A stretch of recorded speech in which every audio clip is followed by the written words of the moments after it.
Good morning friend, मैं सुप्रिया स्वागत करती हूँ आपका डिकोड एग्जाम में।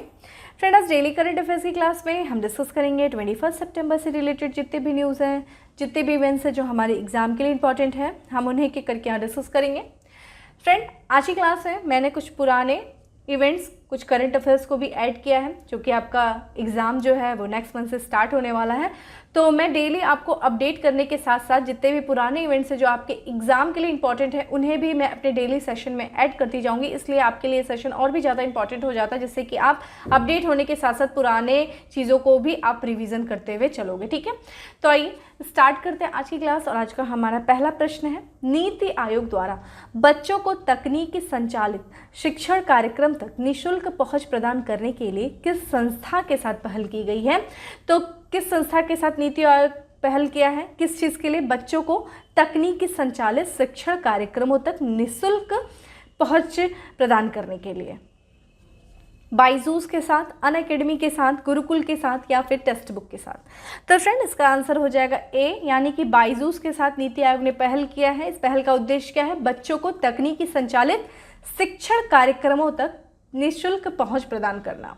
इसके बारे में देखा जाए तो हाल ही में नीति आयोग ने भारत के 112 आकांक्षी जिलों के बच्चों को तकनीकी संचालित शिक्षण कार्यक्रमों तक निःशुल्क पहुंच प्रदान करने के लिए बाइजूस के साथ एक पहल शुरू की है। ठीक है, बाइजू जो कि एक एडुटेक दिग्गज है, इसी के साथ नीति आयोग ने पहल किया है। और ये भारत के हर जिलों के लिए नहीं फ्रेंड, भारत के 112 आकांक्षी जिलों के लिए। ठीक है, 112 आकांक्षी जिलों के लिए जो है वहाँ पे तकनीकी संचालित बच्चों के लिए तकनीकी संचालित शिक्षण कार्यक्रमों तक निःशुल्क पहुँच प्रदान करना। ठीक है, 112 एस्पिरेशनल डिस्ट्रिक्ट यानी कि आकांक्षी जिलों के सरकारी स्कूलों में कक्षा 6 से 12 के छात्रों को बाइजूस कंपनी के प्रीमियम लर्निंग रिसोर्सेज तक मुफ्त पहुंच मिलेगी। तो जो बाइजू कंपनी का जो प्रीमियम लर्निंग रिसोर्स है, ठीक है, उस तक क्या है पहुंच मिलेगा? किन को? जो 112 जो आकांक्षी ज़िले हैं, उन आकांक्षी ज़िलों में जो सरकारी स्कूल हैं, उन सरकारी स्कूलों के कक्षा 6 से 12 तक के बच्चों को। ठीक है, तो ये ध्यान रखिएगा, सबको नहीं। पहली बात 112 जिलों में जो सरकारी स्कूल हैं, उन सरकारी स्कूलों में जो कक्षा 6 से लेकर के 12 के बच्चे हैं, उनको निःशुल्क पहुंच मिलेगी। कहाँ की निःशुल्क पहुंच मिलेगी? बाइजू कंपनी की जो प्रीमियम लर्निंग रिसोर्स है। ठीक है, अब ये बताइए, हमने 112 जो आकांक्षी जिले, तो आकांक्षी जिलों से क्या तात्पर्य हो गया फ्रेंड? आकांक्षी जिले ऐसे जिले हैं जो निम्न स्तर के जो सामाजिक आर्थिक संकेतकों से प्रभावित होते हैं। ठीक है, या फिर हम किसी चीज़ को आकांक्षा क्या होती है? आकांक्षा मीन्स होती है किसी चीज़ से जब उम्मीद होती है, हमें पता है कि हम यहाँ पे कुछ काम करेंगे तो हमें यहाँ से बेहतर जो है रिटर्न मिल सकता है। इस संदर्भ में ये आकांक्षी, तो हम इन ऐसे भी कह सकते हैं कि ये जो जिले हैं ये इस संदर्भ में आकांक्षी हैं कि इन जिलों में सुधार से भारत में मानव विकास में समग्र सुधार हो सकता है। ठीक है, तो इन जिलों के बच्चों में अगर अच्छा सा इनके पास रिसोर्सेज हो, इनकी शिक्षा से अच्छी पहुंच हो, तकनीकी से अच्छी पहुंच हो, तो ये बच्चे एक अच्छा जो है ह्यूमन रिसोर्स के रूप में विकास कर सकते हैं, एक अच्छा योगदान दे सकते हैं भारत के विकास में। ठीक है, इसलिए ये क्या है, ये महत्वाकांक्षी आकांक्षी जिलों के संदर्भ में हम इनको देखा जा सकता है। ठीक है, तो ओवरऑल देखें, इस जो पहल का उद्देश्य क्या है कि भारत में जो ऑनलाइन शिक्षा प्रणाली में सुधार करना और साथ ही साथ शिक्षा में डिजिटल डिवाइड को कम करना। अभी देखा गया है कोविड के दौरान काफ़ी ज़्यादा हर बच्चे की पहुंच जो थी वो ऑनलाइन शिक्षा तक नहीं पहुंच पाई। देखा जाए गरीबी भी थी, बहुत से लोगों के पास मोबाइल नहीं होते थे, और हो सकता है बहुत से पास मोबाइल थी तो उनके पास रिचार्ज के पैसे नहीं होते थे, किसी के पास डिजिटल मोबाइल नहीं होती थी, तो एक डिजिटल डिवाइड जो है वो बहुत देखने को मिला। तो इस डिजिटल डिवाइड को कम करना भी इस पहल का उद्देश्य था। ठीक है, चलिए नेक्स्ट प्रश्न पे चलते हैं। नेक्स्ट है, कुम्हारों को आत्मनिर्भर बनाने के लिए योजना किस संस्था के द्वारा शुरू की गई? ठीक है, कुम्हारों को नीति आयोग द्वारा, सूक्ष्म लघु एवं मध्यम उद्योगों के द्वारा, या फिर कह सकते हैं खादी और ग्रामोद्योग आयोग द्वारा, या फिर आरबीआई द्वारा? तो फ्रेंड, इसका सी आंसर, यानी कि खादी और ग्रामोद्योग आयोग के द्वारा ये किया गया है ये पहल। तो खादी और ग्रामोद्योग आयोग ने प्रधानमंत्री नरेंद्र मोदी के जन्मदिन, ठीक है, 17 सितंबर को था, सेवा दिवस के मौके पर स्पिन योजना की शुरुआत की है। ठीक है, यहाँ पे फ्रेंड जो योजना थी वो स्पिन योजना है। ठीक है, ध्यान रखिएगा, स्पिन योजना की शुरुआत किया। और ये स्पिन योजना का फुल फॉर्म क्या होगा friend? Straightening the potential of the India, Bharat की क्षमता को मजबूत करना जो योजना है। तो ध्यान रखिएगा, पहली बात आप यहाँ से दो चीज़ ध्यान रखिएगा, स्पिन योजना का फुल फॉर्म ध्यान रखिएगा, ठीक है। स्पिन योजना का full form straightening the potential of India. और इस स्पिन योजना किसके द्वारा, ये खादी और ग्राम उद्योग के द्वारा। किस लिए, ये कुम्हारों को आत्मनिर्भर बनाने के लिए, या फिर कुम्हारों के एक तरीके से आत्मनिर्भर बनाने के लिए, ठीक है। स्पिन कुम्हारों को आत्मनिर्भर बनाने के लिए एक विशेष रूप से तैयार किया गया कार्यक्रम है, ठीक है। इस योजना के तहत देखिए क्या होगा, इस योजना के तहत जो है खादी और ग्राम उद्योग आयोग जो है कुम्हारों को बैंक से आसान ऋण प्राप्त की सुविधा प्रदान करेगा, कि कुम्हारों को बैंकों से आसान तरीके से या फिर कम एक तरीके से ब्याज पर ऋण प्रदान कराने में हेल्प करेगा, जिससे कुम्हारों को उनकी गतिविधियों में विविधता लाने और उनकी आय बढ़ाने में मदद मिलेगी, ठीक है। तो कुम्हारों को जो उनकी गतिविधि है उसमें और भी विविधता, जैसे कि मिट्टी के बर्तन वो बनाते हैं और भी कई तरीकों की जो आज की डेट में आवश्यकताएं हैं, उन सारी चीज़ों को ध्यान में रख करके जो भी कुम्हारों से संबंधित जो उनके उद्योग हैं उसमें विविधता ला करके, और जब वो विविधता लाएंगे तो उनकी आय भी बढ़ेगी, ठीक है। तो उनकी आय को बढ़ाने में मदद मिलेगी और एक तरीके से वो आत्मनिर्भर भी होंगे। इसका उद्देश्य स्थानीय स्वराज का निर्माण करके सतत विकास करना, जो कि प्रधानमंत्री की हर हाथ में नौकरी, हर हाथ में काम की प्रतिबद्धता के अनुरूप है, ठीक है। तो ये चीज़ आप ध्यान रखिएगा, ठीक है। स्पिन ध्यान रखिएगा, स्पिन क्या है और किसके द्वारा है और इसका उद्देश्य क्या है, ये चीज़ है। नेक्स्ट है हमारा कि अर्थशॉट पुरस्कार 2021 के लिए किन दो भारतीयों को चुना गया है। अर्थशॉट विनिशा और अजय, विनिशा और विद्युत, अंकित और विद्युत, अंकित और अजय। तो फ्रेंड इसका आंसर है बी, यानी कि विनिशा और विद्युत को अर्थशॉट पुरस्कार 2021 के लिए चुना गया है। ये दो भारतीय हैं। लंदन में आयोजित होने वाले पहले अर्थशॉट पुरस्कार 2021 के लिए 15 फाइनलिस्ट में से दो भारतीय विनिशा उमाशंकर और विद्युत मोहन को चुना गया, ठीक है। तो 15 फाइनलिस्ट हुए हैं, लंदन में आयोजित हो रहा है पहला, और ध्यान रखिएगा पहला है इसलिए इंपॉर्टेंट हो जाता है, अर्थशॉट पुरस्कार है और पहले ही पुरस्कार में दो भारतीय चुने गए हैं, और ये दो भारतीय कौन है, विनिशा उमाशंकर है और विद्युत मोहन है, ठीक है। 15 फाइनलिस्टों में यह पुरस्कार देखा जाए तो ब्रिटेन के प्रिंस विलियम द्वारा अक्टूबर 2020 में पृथ्वी पर उत्पन्न होने वाली समस्याओं के प्रेरक और नवीन समाधानों की खोज के लिए शुरू किया गया है। तो ये पुरस्कार क्या है कि जो पृथ्वी पर जो समस्याएं उत्पन्न हो रही हैं वो किससे प्रेरित होकर के या फिर किन कारणों से वो समस्याएं उत्पन्न हो रही हैं, और उन समस्याओं का समाधान निकालने में जो कोई भी अपनी भूमिका निभाता है उसको इस पुरस्कार से सम्मानित किया जाता है, ठीक है। चूंकि पहली बार ये पुरस्कार दिया जा रहा है और पहली बार 15 फाइनलिस्ट हुए और 15 में देखा जाए तो दो भारतीय फाइनलिस्ट हुए हैं, वो कौन से हैं, विनिशा और विद्युत, ठीक है। चलिए नेक्स्ट पे चलते हैं। किस राज्य के द्वारा कृषि कण परियोजना की शुरुआत की गई है। उत्तर प्रदेश, मध्य प्रदेश, पंजाब, केरल। तो फ्रेंड इसका आंसर हो जाएगा डी, यानी कि केरल के द्वारा कृषि कण परियोजना की शुरुआत की गई। इसके बारे में देखें तो कृषि कण परियोजना की शुरुआत केरल राज्य के द्वारा की गई है।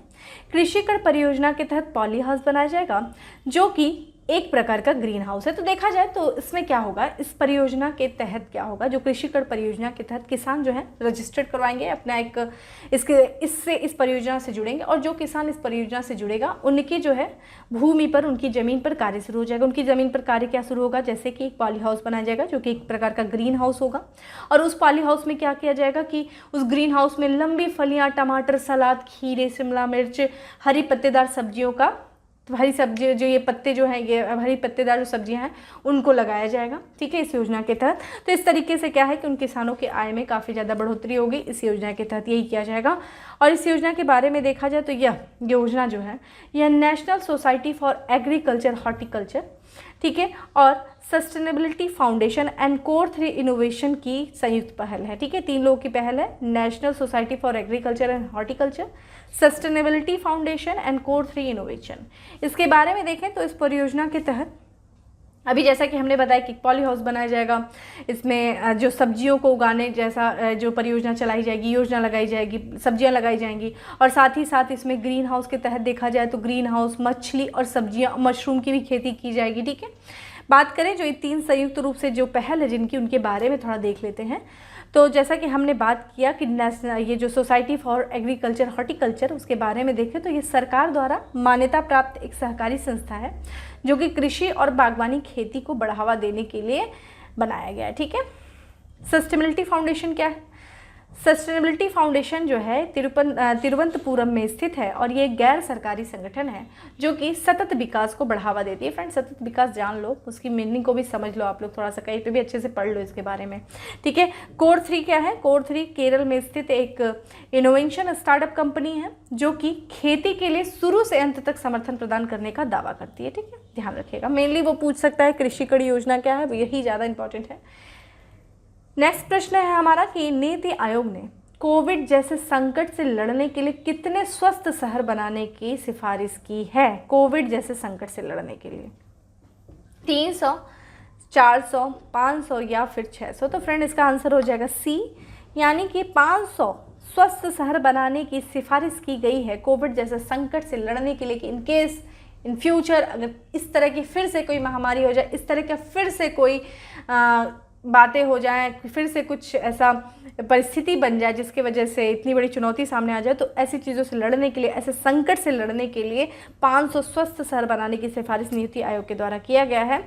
और ये क्या है कि नीति आयोग ने भारत में शहरी नियोजन क्षमता, building urban planning capacity in India पर अपनी रिपोर्ट में कोविड जैसे संकट से लड़ने के लिए 500 स्वस्थ शहर बनाने की सिफारिश की है। यही कहते हैं ना कि मतलब अगर कुछ ऐसा हो जाए उसके पहले ही आप प्रिपेयर्ड हो जाओ। भारत में क्या था कि पहले आपदा आएगी तो फिर हम लड़ेंगे, नहीं, आपदा आने से पहले खुद को तब प्रिपेयर्ड कर लो कि आपके यहाँ जो कैजुअलिटी रेट है वो क्या है, वो कम हो। ठीक है, आप पहले से प्रिपेयर्ड रहोगे तो आपका उस पे जो आपका जो उसका जो आप पे प्रभाव है वो कम होगा। ठीक है, तो इसी चीज़ के लिए नीति आयोग ने सिफारिश किया है कि ऐसे 500 स्वस्थ शहरों को बनाया जाए। ठीक है, इस रिपोर्ट के अनुसार भारत को अगले 5 वर्षों में 500 स्वस्थ शहर बनाने के लिए केंद्रीय क्षेत्र की योजना की आवश्यकता है। ठीक है, चलिए नेक्स्ट है हमारा हाल ही में चर्चा में रहा कैटल आइलैंड किस जलाशय में है? कैटल आइलैंड फ्रेंड मवेशी जो द्वीप है वो किस जलाशय में है और ये चर्चा में था, इसके बारे में देख लीजिए। कहाँ पे है? हीराकुंड जलाशय में, भाखड़ा जलाशय में, कोयना जलाशय में या फिर तुंगभद्रा जलाशय में।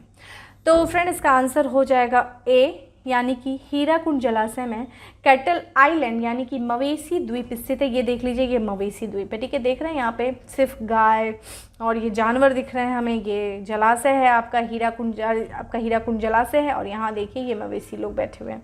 ठीक है, इनके बारे में देखा जाए तो कैटल आइलैंड मवेशी द्वीप हीराकुंड जलाशय में स्थित 3 द्वीपों में से एक है। ठीक है, हीराकुंड जलाशय में 3 द्वीप है, उसमें से एक है आपका कैटल आइलैंड मवेशी द्वीप। हाल ही में उड़ीसा के वन्य और पर्यावरण विभाग ने इसे पर्यटकों के लिए एक दर्शनीय स्थल के रूप में चुना है, इसलिए इम्पॉर्टेंट है। तो पूछ सकता है कि उड़ीसा की सरकार के द्वारा या उड़ीसा के वन और पर्यावरण मंत्रालय के विभाग के द्वारा किस द्वीप को ठीक है पर्यटकों के लिए दर्शनीय स्थल बनाया है? तो वो आपका कैटल आइलैंड है जो कि कहाँ पे स्थित है? हीराकुंड जलाशय में स्थित है और आपने उसकी पिक भी देख ली। यह द्वीप देखा जाए तो पूरी तरीके से जंगली जानवरों का निवास स्थान है और यहाँ मनुष्यों का किसी भी प्रकार का हस्तक्षेप नहीं है। वो तो देखने से ही लग रहा है कि यहाँ पे देखा जाए तो कहाँ से मनुष्यों का कोई हस्तक्षेप नहीं है, आप इस फोटो को देख के ही अनुमान लगा सकते हैं। ठीक है, बात कर लें थोड़ा हीराकुंड डैम के बारे में। तो हीराकुंड डैम जो हीराकुंड बांध है वो उड़ीसा के सबलपुर शहर में महानदी में बसाया गया। ठीक है, बहुत इंपॉर्टेंट, ऐसे प्रश्न ज्योग्राफी में भी पूछते हैं। ठीक है, आपको जलाशयों के बारे में पता होना चाहिए। और हाँ, आपका वर्क क्या है, आपको इन बाकी जलाशयों के बारे में बताना है कि भाखड़ा जलाशय कहाँ पे है, कोयना जलाशय कहाँ पे है, किस नदी पे है, किस राज्य में स्थित है, और तुंगभद्रा जलाशय किस नदी पे है। आपको ये सारी चीज़ें बतानी है। ठीक है, वर्क है ये आपका। और देखा जाए भारत का सबसे लंबा बांध है हीराकुंड बांध। ठीक है, जो कि महानदी पे है। ठीक है, और यहाँ का ये भारत का सबसे लंबा बांध है और इसी के इन्हीं जलाशयों में 3 आपके वो है आइलैंड है, जिसमें देखा जाए तो कैटल आइलैंड को पर्यटकों के लिए एक देखा जाए तो दर्शनीय स्थल के रूप में चुना गया है। नेक्स्ट है हमारा भारत की पहली ड्रोन फॉरेंसिक लैब किस राज्य में स्थापित की गई है? पहली ड्रोन फॉरेंसिक लैब कर्नाटक में, केरल में, आंध्र प्रदेश में या फिर दिल्ली में। तो फ्रेंड ऐसी चीज़ों में देखा जाए तो केरल आगे रहता है ज़्यादातर। तो ठीक है, केरल में। ठीक है, बी हमारा आंसर है, केरल में किया गया है। इसके बारे में देखें तो भारत का पहला drone forensic lab and research centre Kerala के तिरुवनंतपुरम में स्थापित किया गया है और यह लैब कम रिसर्च सेंटर ड्रोन की उपयोगिता और खतरे दोनों पहलुओं पर गौर करेगा। ठीक है, ड्रोन के देखा जाए तो कुछ अच्छी बातें भी, कुछ बुरी बातें भी। अभी देखा जाए तो हम लोग ने तेलंगाना सरकार के बारे में बात किया था। तेलंगाना की सरकार ने वहाँ पे एक योजना चलाई, एक प्रोजेक्ट चला जिसका नाम है मेडिसिन फ्रॉम द स्काई। हम लोगों ने इसके बारे में चर्चा किया था और ड्रोन के ही जरिए दूर दराज के क्षेत्रों में वहाँ पर दवाओं की डिलीवरी किया जाएगा। तो ये देखा जाए तो ड्रोन के कुछ पॉजिटिव अच्छे, जो एक तरीके से देखा जाए ये ड्रोन की उपयोगिता है, लेकिन ड्रोन से कुछ खतरे भी हैं। ठीक है, एक देखा सुरक्षा की दृष्टि से बहुत सारे खतरे हैं ड्रोन को लेकर के, तो ये कुछ उसके पहलू हैं, खतरे के पहलू। इन दोनों पहलुओं पर, ठीक है, इस रिसर्च सेंटर में, ठीक है, इस लैब में जो है ये सारी चीज़ों पे गौर किया जाएगा कि ड्रोन के क्या फ़ायदे हैं, ड्रोन के क्या नुकसान हैं, ये सारी चीज़ें देखी जाएगी। तो देखिए, भारत का जो पहला drone forensic lab and research centre है वो आपका केरल के तिरुवनंतपुरम में स्थापित किया गया है। सागो नामक सलाहकार समूह का गठन किस संस्था के द्वारा किया गया है? सागो IMF के द्वारा, वर्ल्ड बैंक के द्वारा, यूनेस्को के द्वारा या फिर WHO के द्वारा, यानी कि वर्ल्ड हेल्थ ऑर्गेनाइजेशन के द्वारा ये किया गया है। डी आपका सही आंसर है। तो WHO के द्वारा सागो नामक सलाहकार समूह का गठन किया गया है। इसके बारे में देखा जाए तो WHO द्वारा, विश्व स्वास्थ्य संगठन द्वारा नोवल रोग जनकों की उत्पत्ति के लिए अंतर्राष्ट्रीय वैज्ञानिक सलाहकार समूह sago scientific advisory group for the origin नामक एक नया सलाहकार समूह का गठन किया गया है। यह समूह SARS-CoV-2 वायरस की उत्पत्ति को खोजने की दिशा में भी काम करेगा। ठीक है, तो एक तरीके से जितने भी नए रोग जनित होते हैं, रोग जनक जो हैं, उनकी उत्पत्ति से संबंधित जो है एक ये समूह का गठन किया गया है। ठीक है, सागो। चलिए, आपका वर्क है WHO के बारे में बताना। WHO का गठन कब हुआ था? WHO का हेडक्वार्टर कहाँ पे? ठीक है, आपको ये चीज़ बताना है। और वर्तमान में WHO के जो प्रमुख हैं वो कौन है, ये दो काम आपको करना है। एक आपको जलाशयों के बारे में बताना है, दूसरा आपको WHO के बारे में बताना है। सागो का कार्य क्या होगा फ्रेंड? व्यवस्थित रूप से महामारी क्षमता के साथ भविष्य में उभरते रोग जनकों के उद्भव का अध्ययन करना और इस संबंध में विकास को सलाह देना। ठीक है, तो एक तरीके से जो भी महामारी की क्षमता के साथ, ये जो व्यवस्थित रूप से सागो का कार्य होगा कि व्यवस्थित रूप से महामारी क्षमता के साथ भविष्य में उभरते रोग जनकों के उद्भव का अध्ययन करना, कि कुछ भविष्य में कुछ ऐसी चीज़ें हों, अगर कोई महामारी होने वाली भी हो या ऐसी कोई संभावना हो, तो इन सारी चीज़ों के बारे में अध्ययन करना और इसी के साथ साथ इससे संबंधित सलाह देना। ठीक है, यही है सागो का मेन उद्देश्य स्थापित करने का। चलिए, नेक्स्ट है हमारा हाल ही में किस राज्य की सरकार ने सरकारी नौकरियों में महिला आरक्षण 30 से बढ़ा करके 40% कर दिया है? पंजाब ने, बिहार ने, तमिलनाडु ने या फिर राजस्थान ने? तो फ्रेंड, इसका आंसर हो जाएगा सी। तमिलनाडु की सरकार ने सरकारी नौकरियों में महिला आरक्षण को 30 से बढ़ा करके 40% कर दिया है।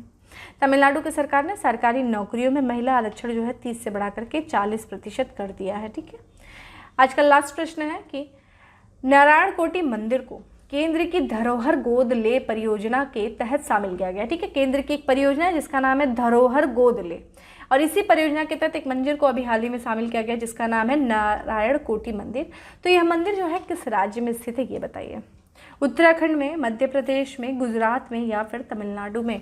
तो फ्रेंड, इसका आंसर है ए, यानी कि उत्तराखंड में नारायणकोटि मंदिर जो है वो स्थित है, जिसको हाल ही में केंद्र की एक परियोजना है जिसका नाम है धरोहर गोदले परियोजना के तहत शामिल किया गया है। इसके बारे में देखें तो नारायणकोटि मंदिर जो है उत्तराखंड में स्थित है और यह मंदिर जो है लक्ष्मी नारायण जी को समर्पित है। यह मंदिर देश का एकमात्र मंदिर है जहां 9 ग्रहों के मंदिर एक समूह में स्थित हैं, जो 9 ग्रहों के प्रतीक है। ठीक है, मेन इंपॉर्टेंट क्या है आपके लिए, धरोहर गोदले परियोजना के बारे में जानना चाहिए। अडॉप्ट हेरिटेज, ये कब शुरू हुआ? देश के ऐतिहासिक एवं सांस्कृतिक महत्व के स्मारकों के रख रखाव पर ध्यान केंद्रित करने के लिए धरोहर गोदले योजना का शुभारंभ किया गया। कब किया गया फ्रेंड? यह परियोजना जो है 27 सितंबर, जो विश्व पर्यटन दिवस होता है, 27 सितंबर 2017 को शुरू किया गया था। ठीक है, ये चीज़ ध्यान रखिएगा। यह पर्यटन मंत्रालय, संस्कृति मंत्रालय, भारतीय पुरातत्व सर्वेक्षण, राज्य और केंद्र शासित प्रदेश सरकारों का एक समन्वित प्रयास है। ठीक है, इस प्रारंभ में देखा जाए तो उसे पर्यटन मंत्रालय के द्वारा यह स्थापित किया गया था धरोहर गोदले परियोजना। फिर अंत में आगे देखते हैं तो पर्यटन, संस्कृति मंत्रालय, भारतीय पुरातत्व सर्वेक्षण, राज्य और केंद्र शासित प्रदेश के सरकारों का एक समन्वित प्रयास है। ठीक है, चलिए, इस तरीके से था हमारे क्वेश्चंस थे फ्रेंड। ये कुछ हमारे लास्ट मंथ के ये सारे क्वेश्चंस हैं और मैं डेली कुछ ना कुछ ऐसे शामिल करूँगी जिससे मुझे लग रहा होगा कि हाँ ये चीज़ आपके लिए काफ़ी इंपॉर्टेंट है, ठीक है। इसलिए आप सेशन को थोड़ा ध्यान से देखिए चीज़ों को, ठीक है। आपका बहुत से बच्चे पूछ रहे थे कि ये सेशन हेल्प करेगा कि नहीं आरओ के लिए, यूपी में। मैं ये कहूँगी फ्रेंड, आप डेली सेशन को फॉलो करो, आपको एक रेगुलरिटी बनानी होगी। बिल्कुल ये हेल्प करेगा आपके सिर्फ यूपी आरओ के लिए नहीं, बल्कि देखा जाए तो ये यूपी पीसीएस में भी आपको हेल्प करेगा, बिल्कुल हेल्प करेगा, ठीक है। तो आप फॉलो, लेकिन आपको रेगुलर होना पड़ेगा, ठीक है। रेगुलरिटी बनाए रखो, रिवीजन करते चलो। बाकी मैं बार बार चीज़ों को रिपीट करती हूँ, ठीक है। चलिए अब फैक्ट्स ऑफ द डे पे आए। फैक्ट्स ऑफ द डे है हमारा translating my self and other नामक पुस्तक की रचयिता कौन है? पुस्तक है translating my self and other. उसकी लेखिका कौन है? पुलित्जर पुरस्कार विजेता झुम्पा लाहिरी, ठीक है। झुम्पा लाहिरी बड़ी चर्चा में भी थी। इनके और भी पुस्तकों के बारे में देख लीजिएगा। बाकी देखा जाए तो translating my self and other इस पुस्तक को लिखा है झुम्पा लाहिरी ने। अंतर्राष्ट्रीय तटीय दिवस फ्रेंड कब मनाया जाता है? 28 सितंबर को मनाया गया है अंतर्राष्ट्रीय तटीय दिवस। उसी दिन देखा जाए तो विश्व जल निगरानी दिवस, ठीक है। संघाई सहयोग संगठन, संघाई कोऑपरेशन ऑर्गेनाइजेशन के राष्ट्राध्यक्षों के परिषद की 21वीं बैठक आयोजित की गई। कहाँ पे की गई? दोसांबे, ठीक है, तजाकिस्तान, ठीक है। इसी की अध्यक्षता में ये चीज़ किया गया है। और आपको बताना है कि दोसांबे तजाकिस्तान के जो प्रमुख हैं, जो प्रधानमंत्री, वो कौन है, ठीक है। प्रधानमंत्री, राष्ट्रपति, आपको जो भी है वो आपको बताना है जो इसकी अध्यक्षता किए हैं, ठीक है।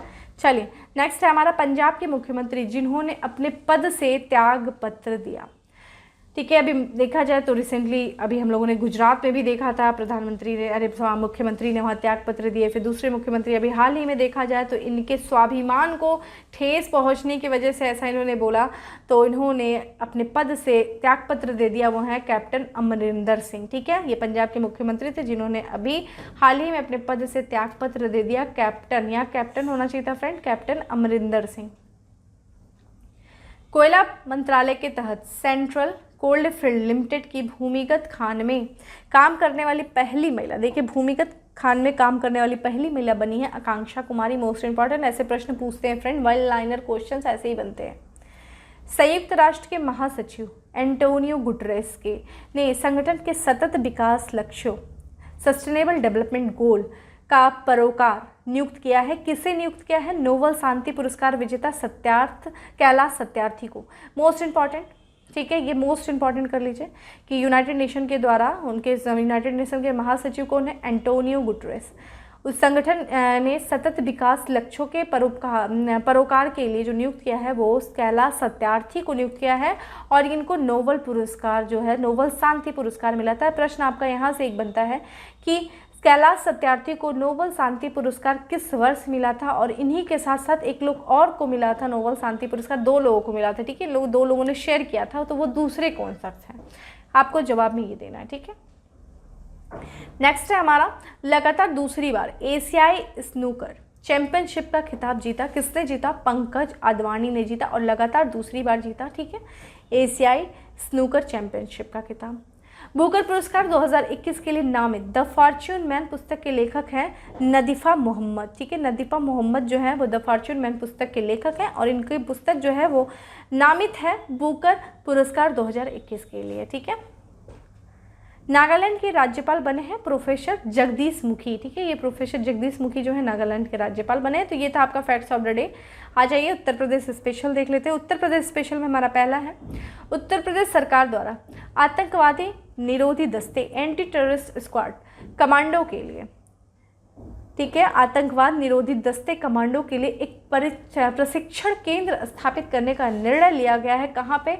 सहारनपुर के देवबंद में। मोस्ट इंपॉर्टेंट ऐसे ही पूछ सकते हैं देवबंद कहाँ पे है, तो सहारनपुर जिले में है देवबंद, ठीक है। और यहीं पे देखा जाए तो आतंकवाद निरोधी दस्ते जो हैं दस्तों के कमांडो के लिए प्रशिक्षण केंद्र स्थापित किया गया है, निर्णय लिया गया है, ठीक है, स्थापित करने का। प्रदेश की पहली महिला पुलिस क्राइम ब्रांच बनाई गई। कहाँ बनाई? गोरखपुर में, ठीक है, पहली महिला पुलिस क्राइम ब्रांच। नेक्स्ट है प्रदेश के 4 जिलों में बनेंगे टॉय क्लस्टर। तो ये टॉय क्लस्टर जो है वो किन 4 जिलों में बनेंगे? झांसी, वाराणसी, गोरखपुर, चित्रकूट, ठीक है। पुरातात्विक सर्वेक्षण में 1 लाख वर्ष पुरानी झील मिली है। कहाँ पे मिली है? हमीरपुर में। मोस्ट इंपॉर्टेंट, हमीरपुर में पुरातात्विक सर्वेक्षण में 1 लाख वर्ष पुरानी झील मिली है। प्रदेश में रामायण संग्रहालय और सांस्कृतिक केंद्र की स्थापना की जाएगी। कहाँ की जाएगी फ्रेंड? बाराबंकी में की जाएगी। ठीक है, ध्यान रखिएगा। तो इस तरीके से था हमारा उत्तर प्रदेश स्पेशल। तो आज के फ्रेंड हम लोगों ने क्लास में करंट भी देखा, कुछ पुराने क्वेश्चंस को भी साथ में देखा जो इंपॉर्टेंट लग रहा था कि हाँ यहाँ से प्रश्न पूछे जा सकते हैं, उनको भी देखा। बाकी फैक्ट्स ऑफ द डे में काफ़ी इंपॉर्टेंट चीज़ों को देखा फ्रेंड। बाकी अगर आपको सेशन अच्छा लगा हो तो लाइक करना नहीं भूलें, ज़्यादा से ज़्यादा लोगों को शेयर करें फ्रेंड। ठीक है, और अगर जिन लोगों को नहीं पसंद आ रहा है वो लोग प्लीज़, जो लोग डिसलाइक करते हैं वो लोग प्लीज़ इस चीज़ को बताएं कि उन्हें किस वजह से, ठीक है, उन्हें किस वजह से चीज़ें नहीं अच्छी लगी। भारत की अपोजिशन पार्टी मत बनिए जो सिर्फ लोगों का विरोध करती है। बनना है तो विरोध करो, लेकिन अगर नहीं अच्छी लग रही चीज़ें तो बता के करो कि नहीं मुझे ये चीज़ नहीं अच्छी लग रही, ताकि सामने वाला उस चीज़ को इम्प्रूव कर सके। ठीक है, तो अच्छी बात है कि अगर आप लोग को चीज़ें नहीं अच्छी लग रही, बिल्कुल नहीं अच्छी लग सकती, लेकिन प्लीज़ आप उसे बताइए ताकि हम लोग नेक्स्ट टाइम से उसको इम्प्रूव कर सके। ठीक है, तो फ्रेंड फिर इसी तरह फिर नेक्स्ट सेशन में मिलते हैं। तब तक के लिए bye, have a good day, stay safe and stay happy.